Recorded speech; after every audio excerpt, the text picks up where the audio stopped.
the old man's game last night put on a thrilling game on Thursday Night Football. Joe Flacco dominates Mike Tomlin yet again. Specifically, Mike Tomlin. Flacco just goes off. So does Jamar Chase, quarterback to receiver. And it's another victory for Flacco over Tomlin. The Bengals, they pull off a big win last night over the Pittsburgh Steelers against Aaron Rodgers and crew, and specifically Mike Tomlin against Joe Flacco. Rodgers kicked things off by climbing up the board on history.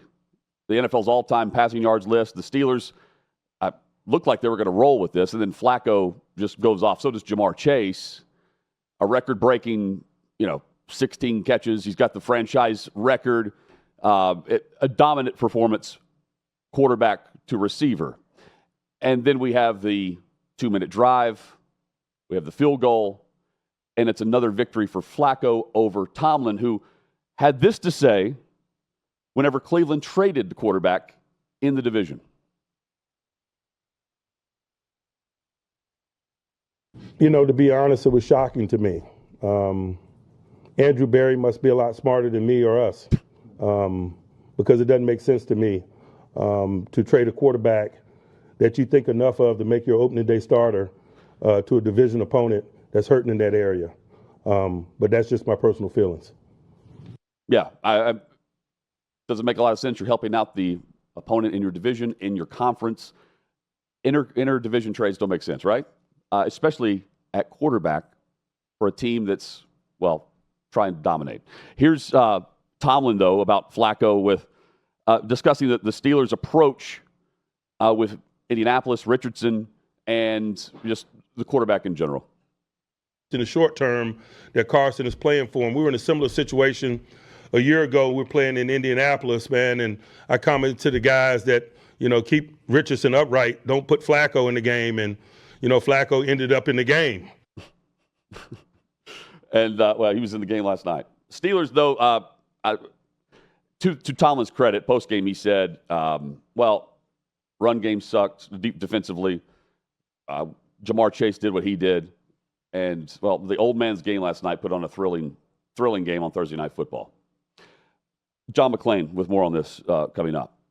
I generally try to stay realistic when it comes to officiating. And the human element applies on a play-by-play basis for me with this. For a crew in charge of 1 million rules to apply annual rule changes to those rules and assessments, yes, football officiating is bad.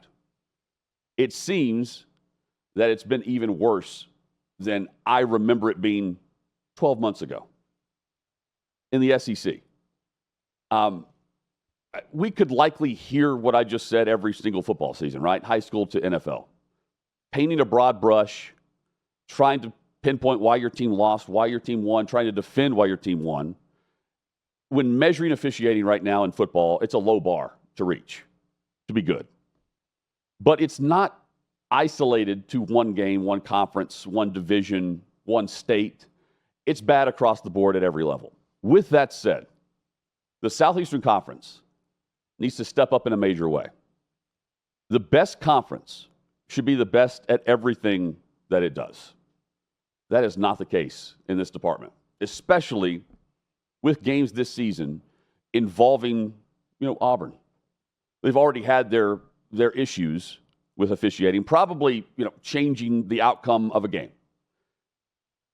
The season opener against Oklahoma ended with Commissioner Greg Sankey apologizing for officials, allowing a game-changing touchdown that helped the Sooners. That touchdown shouldn't have counted, but it did. It counts against Hugh Freeze. No one's bringing this officiating thing up whenever his job's on the line right now. Then came the Georgia matchup last weekend, where Auburn scored a touchdown, and I say scored a touchdown. They didn't. It should have counted. I'm looking at this right down the line. It looks like all you got to do is touch the line. It's a touchdown. And it's 6 points. Extra point makes it a 17-0 lead for Auburn. And instead, it's a fumble. Recovery was announced. We know the result. Georgia wins 20-10. Hugh Freeze is coaching for his job, and he handled the halftime interview of this game better than I would have. Post-game, he's defeated. He's defeated on the scoreboard, and mentally, he's fried by how bad these calls were. Here's Hugh Freeze post-game.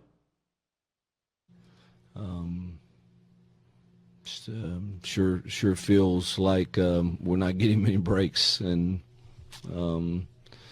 it's difficult to take for sure. Even on the, there was a lot of things, but I felt like we broke the plane.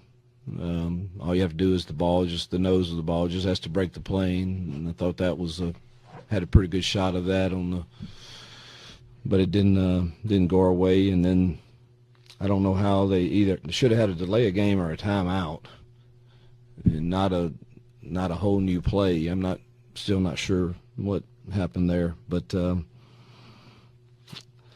there's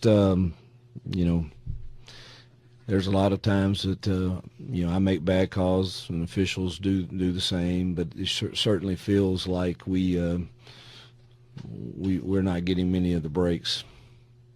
Yeah, it sounds like Hugh Freeze talking about his players last year, right? Like it's not on him. He's not getting the breaks. They're not making the plays. In this case, it applies. He mentions the timeout and the extra play by Georgia that they achieved. We watched Kirby Smart run down the sideline signaling for a timeout, even if he wants to say he didn't need the timeout. Kirby, while I do find this, he's quote-unquote clapping. This is gamesmanship, whatever. He didn't get the timeout assessed. They did get the play. I laughed when I heard Kirby postgame, though.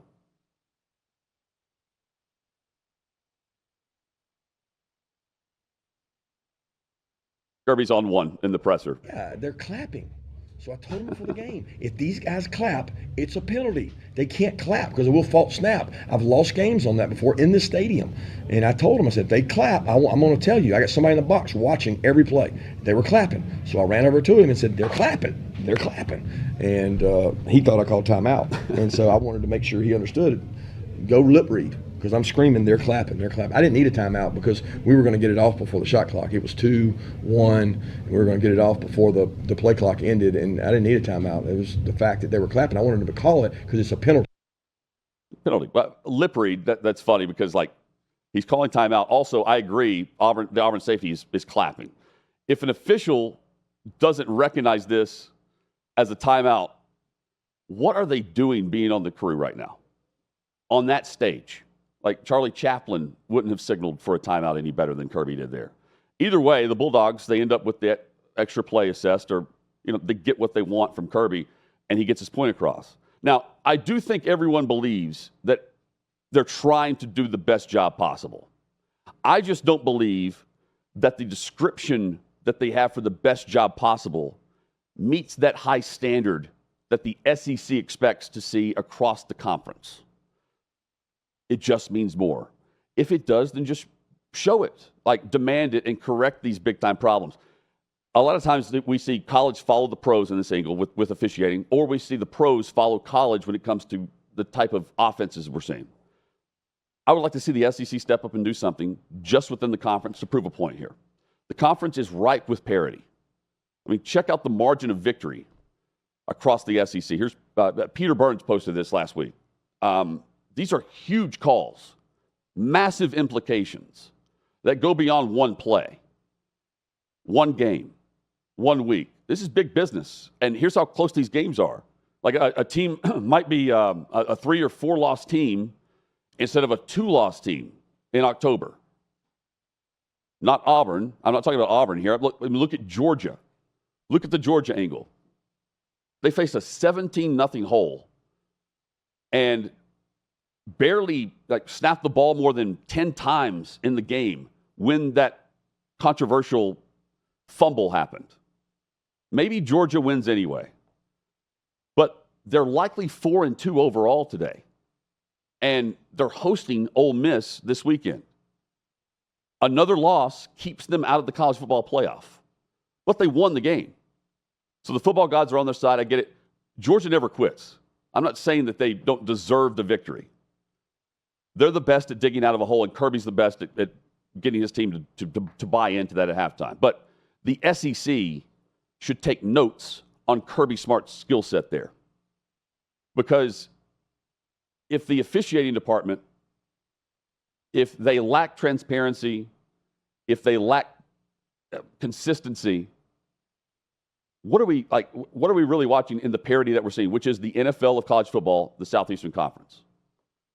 They're just like every other conference in college football in this department.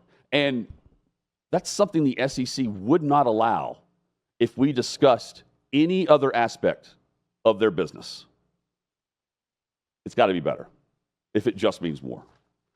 John McClain joins us in about 10 minutes. We've got plenty coming up, including WTF, wrong team favored, here on Hot Mic.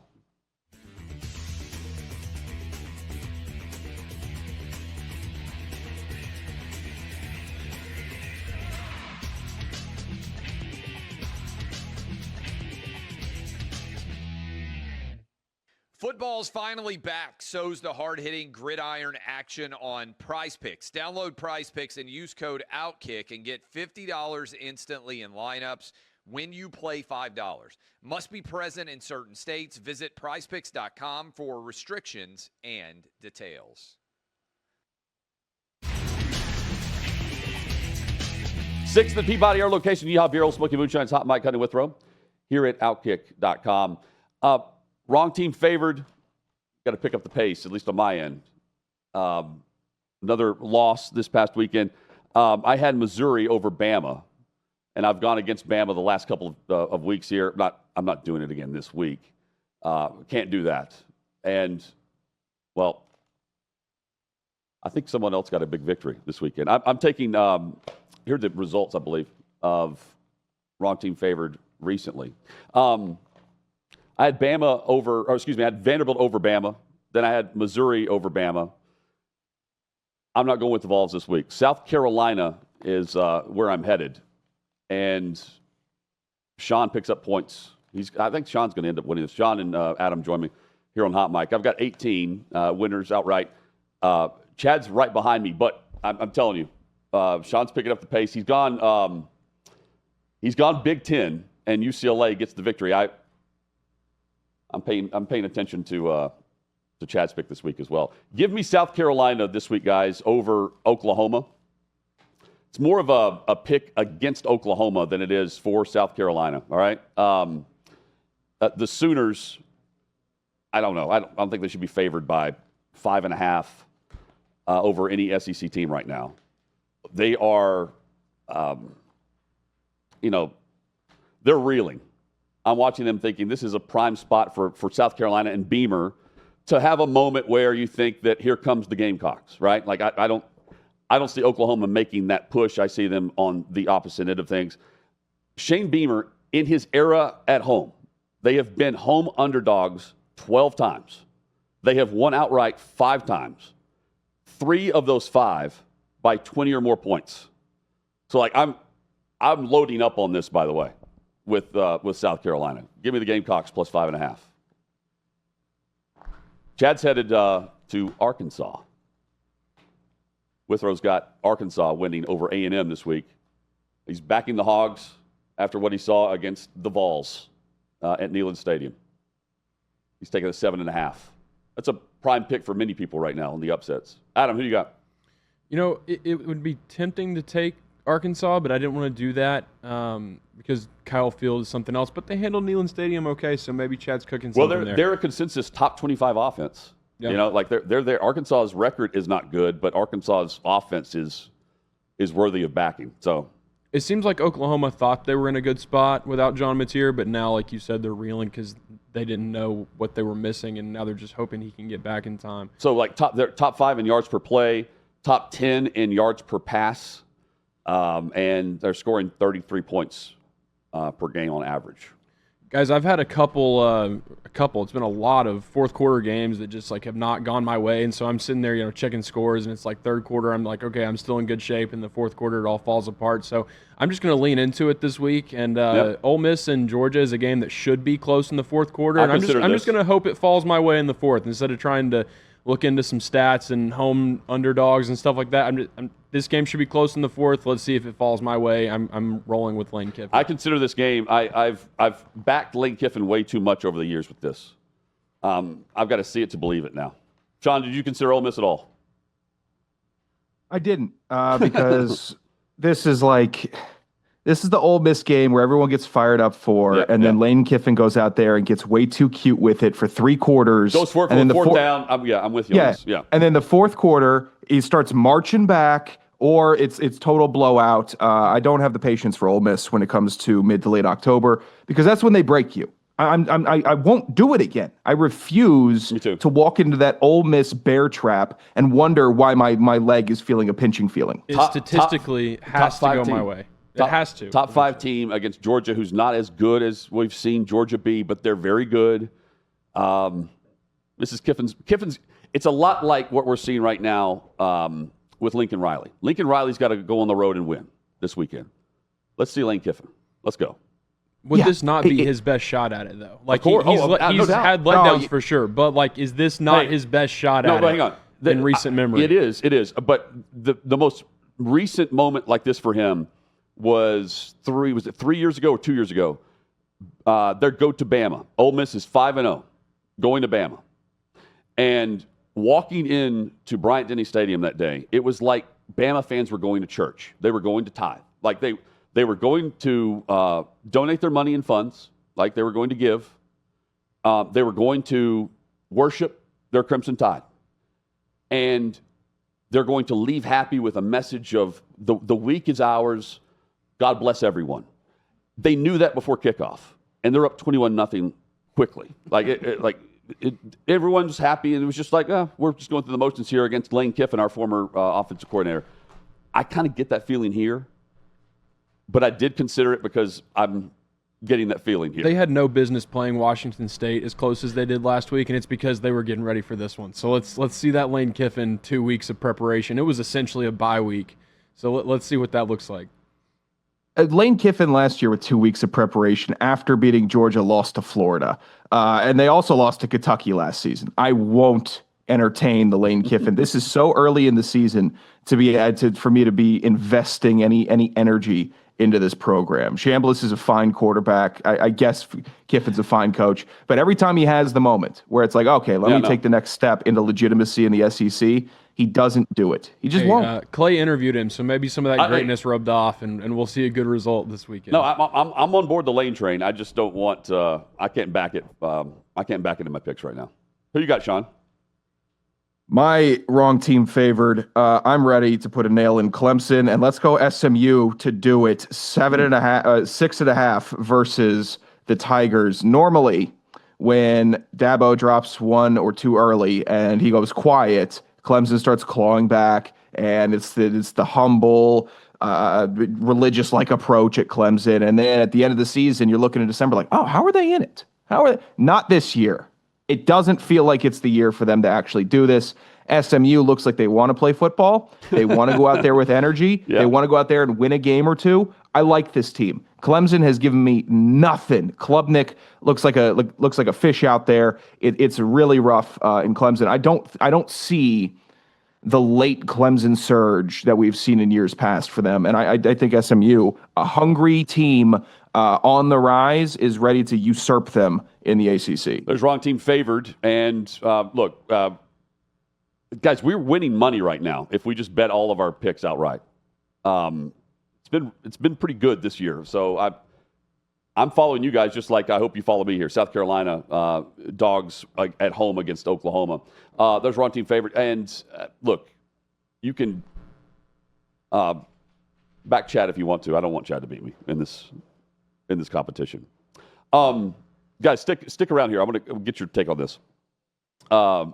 Texas A&M and the police blotter.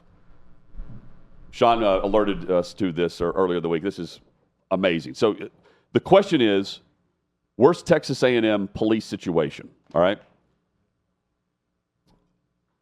Possible choice number 1. Blood alcohol content of 0.337, all right? 0.337 in a sandwich. Here's Texas A&M police on social media. Public intoxication, Aggie Park. Subject eating a sandwich with a water jug of whiskey, all right? Released to EMS. And then you have option 2. Subject stumbling through plaza.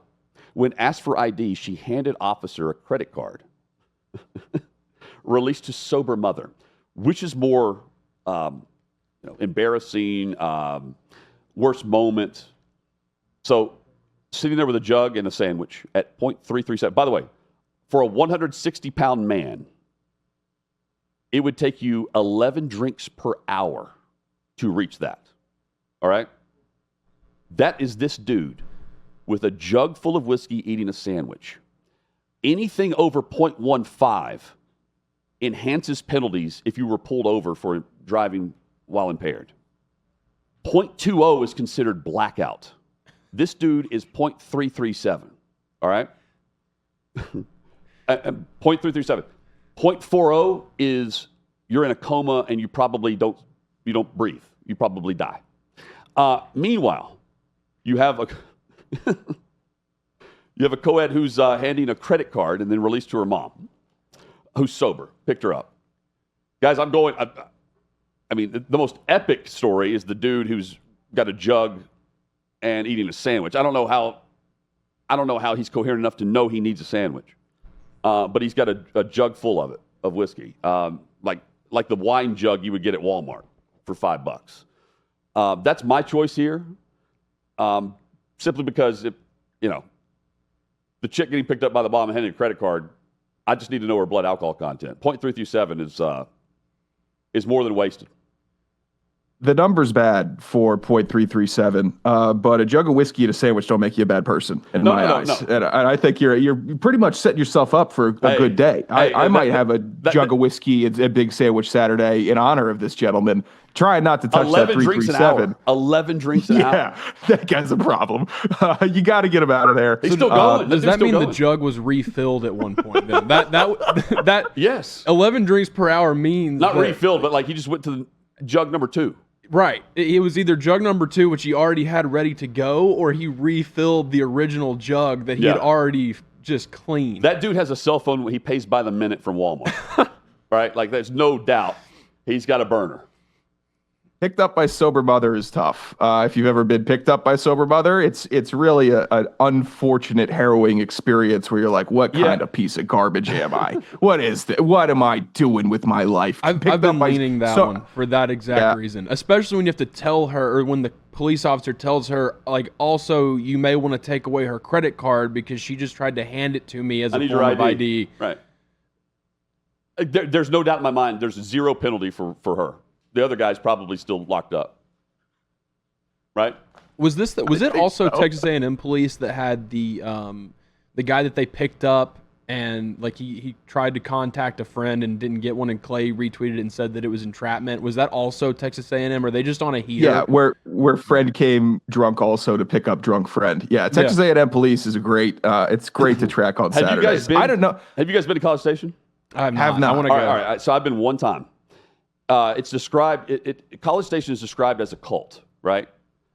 That is the perfect word for it. It's the only word. I don't know another word that comes close to describing cult, right? Mm-hmm. So it's not a cult, but it is. Like, I don't know how to describe. You're in your bubble when you're there. When you're there, it's cool. Like, you're like, wow, this is amazing. And when you leave, it's like, what was that? You're like, questioning what you witnessed. Yes. Yeah, you're in a different world. They're 2 hours outside of Houston, and they're on a different planet. So like everybody there, like it's utopia for college football fans, and it's a mess if you are anyone that lives outside the state of Texas. So it's insane. It's insane. I could never get a feel for that or like why they're drinking there, because like Texas is weird with drinking, whereas like Baylor doesn't drink. Mm-hmm. There's a lot of strict laws. So seeing like Texas A&M, who has been described as cult-like and is almost like a really big high school in the cheer and the pep rally. It's like a fraternity sorority. The entire town. They always felt super innocent to me, but if they got people going in there with jugs of whiskey, then I have completely underestimated them. I mean, Johnny Manziel has a bar there, just so you know. And my bad, Johnny Football has a bar there. Like that's all you need to know. The dude with the jug has some just terrible friends also. If he's sitting there by himself with his second jug and a sandwich and they all left him, like just left him to his nearly like Hutton, what did you say the number was for a coma? Like he's almost there. 0.40 is coma. He's almost there, and they left him to like rot in the middle of the street with his sandwich and who knows, maybe third jug of whiskey. 0.40 is alcohol poisoning coma, and you could like stop breathing. Like you gotta whoever. But he's eating. Whoever's the furthest away from a coma there has to help their boy out. Like we gotta have a little bit more. This dude's like Andre the Giant. Here. Andre the Giant drank how many bottles of wine on a plane? You know, like just double fisting. Adam's too young. He hasn't had enough hurt to have a big jug day like this yet. Man, let me know when you have a jug day, Adam. Dude, we'll have a combo. Dude, I don't drink, but like I'd be there to help my buddy out if he was in that way. I wouldn't be leaving him there for the cops, bro. Like we're getting out of there. Like this is unacceptable. We can't be passed out in the middle of the road holding a sandwich in one hand and our third jug in the other. Like we gotta have a little bit more self-respect. Straight Everclear. We've got to have a little bit more self-respect and a little bit more friend code in this situation. Like I'm more mad at his friends who left him sitting there than I am the dude with the jug. I do want to know the quality of alcohol. Like, is it Goldschlager? Right? Like, what do we? It's garbage booze. It's no doubt. But I'm saying, like, do you think it had the real flakes of gold in that jug? I would be hard pressed to think that jug was anything but plastic. You're not kidding. I think it was a glass jug. I think it was old school. Oh, not the like almost blue Walmart like water bottle that you take to the gym with the handle. No, I think this is old moonshine jug with a side of meth. Is what I think this was. That's that's what I envisioned anyway. In that case, maybe he doesn't have friends or teeth. Yeah, right, exactly. Which kind of goes hand in hand. That's right. Yeah. Hey, coming up, John McClain joins us. We preview the NFL weekend. That's straight ahead here on Hot Mic.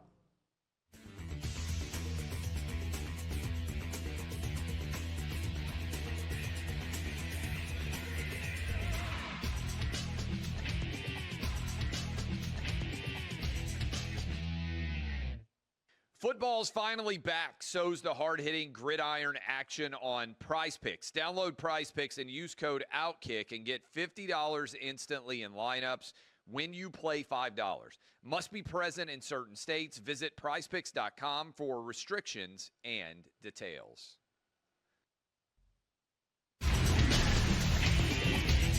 Sixth and Peabody, our location, Yeehaw Beer, Smoky Moonshine, Hot Mic, Hunting Withrow, here at OutKick.com. This episode of Hot Mic brought to you by Prize Picks. I love the app because with Prize Picks, being right can get you paid. Prize Picks, simple to play. You pick more or less on 2 to 6 player stat projections. If you get your picks right, you can cash in. And I'm cashing in this weekend. Here's my 4-pick power play winner. Just reiterating with the NFL weekend straight ahead, Kyron Williams is going to score a touchdown here against Jacksonville. Tony Pollard's going to have about 50 yards rushing. I'm going with Jonathan Taylor because he's the leading rusher in the NFL for the NFL's leading offense on the scoreboard. And then Aiden Hutchinson's going to get a sack on Monday Night Football. Let's go. 4-pick power play, $5 to pay out $35. Prize Picks, the best place to win cash while watching sports. Join us here at OutKick and millions of users. Sign up today. Hot Mic is the code you use, HOTMIC. $50 in lineups after you play your first $5 lineup. That's code Hot Mic to get $50 in lineups after you play your first $5 lineup. Prize Picks, it's good to be right. Oh, and by the way, add Steph Curry in there. Steph Curry for half a point. He just scores a bucket. You're great on this. There's your discount, 99% off. I mean, let's go. Hot Mic is the code at the app. John McClain joins us. John, good to see you. Hope things are well. Can you go back over there again? I didn't get all of it down. Oh, yeah. Code is hot, Mike. Code is hot, Mike. Good to see you, man. Hey, how about Joe Flacco and the dominance that he has over Mike Tomlin? Unbelievable. He hadn't played like that since he came off his sofa and played in 23. Because he didn't play like that last season. He didn't play like that this season. And he learned the game plan driving to Cincinnati from Cleveland. Now we know why Mike Tomlin didn't like it. It was an embarrassment for the Steelers. Yeah. But it was a great story for old guys. Do you buy that Baltimore wins that division like Vegas does? I think that if Lamar Jackson comes back after their bye week next week, and they get at least two of the guys, Matt gave the defensive lineman is out for the year. But if they get Roquan Smith, Kyle Hamilton, and Marlon Humphrey back, that defense is going to be better. So I agree. Based on the health, of course, that Baltimore is going to make an all-time comeback and win a division that is not very good, and we all thought it was going to be great. And the Browns are the Browns. Okay, we know Burrow's injured. Rodgers and the Steelers should run away with this right now, just based on Hall of Fame quarterback. One more run at it. The Pittsburgh Steelers do nothing but win. They're always in the playoffs. This should not be the case with an injured Lamar Jackson at 1-4, 1-5, right? Like that. There's no. By the way, I agree with you because I picked Baltimore to win the Super Bowl. So I need that to happen. First of all, the Steelers are not a great team. No, they were I know just that. Trying to cash in because of injuries to Burrow and Jackson. Yes. As well as all those injuries on the Ravens defense. But I never thought they were special. They're good enough to win a bad division. But I couldn't see them maybe winning a playoff game at home, but definitely not a Super Bowl contender in a season in which it seems like just about any team with a winning record is a Super Bowl contender right now. John, your reaction to the Titans firing Brian Callahan prior to the matchup against Vrabel and the Patriots. Mike Vrabel bringing the Patriots to Nashville with a 4-win football team right now. 4 wins is all Brian Callahan could win as the head coach in total in his tenure with the Titans. Amy Adams Strunk, again, making another move for a team that just can't figure out what path they're on. It always amazes me the way so many people believe she's up there pulling strings, paying attention to who's calling the plays and tell them to remove Brian Callahan. That's not the way it works. She's not going to fire those people if Chad Brinker and Mike Begonzi did not want him fired. I thought he should have been fired after the Houston shutout, 26-0. Everybody up there wanted him gone. Didn't matter what the timing was. Mike Vrabel's going to come back a hero, and people are going to forget that a lot of people wanted Vrabel fired when he was fired after 2 bad seasons in a row. I'm happy for Mike, what he's achieved right now. Still don't think they'll win the division. I think Buffalo will win that division, and I don't think Vrabel's not the type that's going to run it up on purpose on anybody, but they should win this game handily. Oh, yeah. We all knew McCoy was going to be the guy that was promoted as well. He wants to run the score up in this game. He's going for the jugular, John. No, not Mike Vrabel. No. They're going to run the game. They'll run the clock in the second half. With Drake May. Oh man! They're going to throw the ball just like they would their regular game plan. But that's all they need to do. If he scored 30 points and it's 30-15, they're not going to continue to throw the ball. Patriots, by the way, 4 games winners. New England's best start since 2019, and it's the best start to a season for a New England quarterback since 1999 for a quarterback not named Brady. Let's put it that way. John, around the league, looking at the good divisions, right now the NFC West, you got the Seahawks, the Rams, and the 49ers at 4-2. Which team would you take right now to win that division as we sit here about at the midway mark? Seattle, because the Rams are so dependent on Puka Nacua. Their offense goes through him. He's hurt. Not sure if he's going to miss more than one game. 49ers got a lot of injuries. I think they're going to have a quarterback controversy without saying they have a quarterback controversy. Seattle lost at home to the Niners to start the season. Seattle's problem, they've been terrible at home the last 2 seasons, and they've been incredible on the road. You can't imagine that that's going to last beginning Monday night when they host the Texans, who I think will lose probably anywhere from 3-7 to the Seahawks. But to me, the Seahawks have the most balanced offense. Sam Darnold playing very well again. So I would have to say, because they've avoided serious injury like the Rams and the 49ers have. Philadelphia, they've lost 2 in a row. There's always this storyline each season with them. They've got to have a little – they're only happy if they're unhappy. However, I think this is a moment in the season for them. They're on the road against the Vikings. Philadelphia is averaging just 6 passing plays where they gain 10 yards or more per game. That's the fewest in the league. With that receiving core, with this team that we know they have, I'm paying attention to the result of this game, because if they drop another one, the questions are continuing. We know that those players don't care about speaking publicly. It's a team that's good enough to run it back, and I want to see if they can hold it together another year. Their problem is their offensive coordinator. Remember the last time they went to the Super Bowl? Coordinators lasted 1 year. They got fired and replaced them. Then they won a Super Bowl. The guy was on the staff. I can't even remember his name. He's not doing a good job. Pretty clear to everybody. Seem to have problems behind the scenes, but they have too much experience. Their offensive line, which was great, is not playing as well as it did. They have some injuries. They don't run the ball as well, but they're still a team that is capable of winning the Super Bowl, but I just don't think they will, because it's so rare, other than Kansas City and New England, to have Super Bowl championships back to back. Yeah, it's Kevin Patullo is the OC. He might not be long for this offensive coordinator world. Do you buy the Broncos? No, I buy they're great at getting a quarterback, lead the league in sacks. You know, the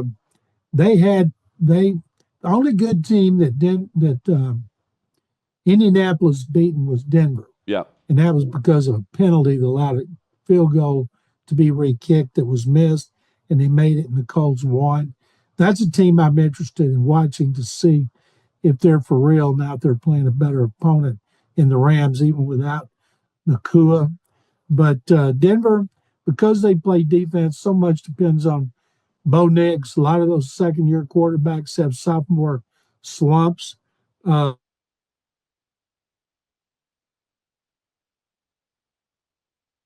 John's internet there. We'll see if he reconnects. If not, we'll say goodbye to John there. So he's talking Denver. I asked Denver because Denver's defense is going up against Scadaboo here. And John's back with us. Finish your thought there, John, if you don't mind, on Denver. I just don't think Denver is a Super Bowl team. And I heard you talking about Cam Scadaboo. Isn't it amazing, based on what he did at Arizona State, that he lasted as long as he did? Yes. If he continues to play well and they have any kind of resurgence, he's going to be bigger than Jackson Dart when it comes to people in the New York, New Jersey area, because of his name, because he's small, because he's tough, and he epitomizes what used to be old-time Giants football. Boy, Bill Parcells would have loved to have had a player like that. I think he plays the way fans want their favorite players to play, right? Absolutely. And so does Jackson Dart. That's the energy that every fan wishes that they had on a week-to-week basis. They're fun to watch. The Giants are actually fun to watch. And you mentioned the old school throwback. It's not like the defenses are holding back. They're coming at him. It is a battering ram type game. I just don't. Longevity-wise, I'm with you. I don't think it's lasting very much. In this day and age, he's not going to be on the field if he continues to play that way. Just based on concussion protocol. And he may not be on the field long if he continues to turn flips in the end zone. They may tell him to tone that one down. And they're doing this without Malik Neighbors. If Malik Neighbors was there, their offense would be even more prolific. But it's exciting. See the Giants have a quarterback like Dart playing well, and then a running back like Cam Scatterboot. It's only a matter of time, Jonathan, before we see him doing some commercials. I'm with you. Hey, John, go do. Speaking of commercials, go do another movie, okay? Do your 10th film. Good to see you. Take care. Thank you very much, Jonathan. At McClain _on_NFL. Best dude in the world right there, John McClain. We're just weeks away from the most patriotic award show on television. It's the Patriot Awards. It's back better than ever. It's hosted by our very own Sean Hannity. And there are still tickets available right now for Thursday, November 6th, 8 p.m. The Tillis Center is where it's hosted in New York.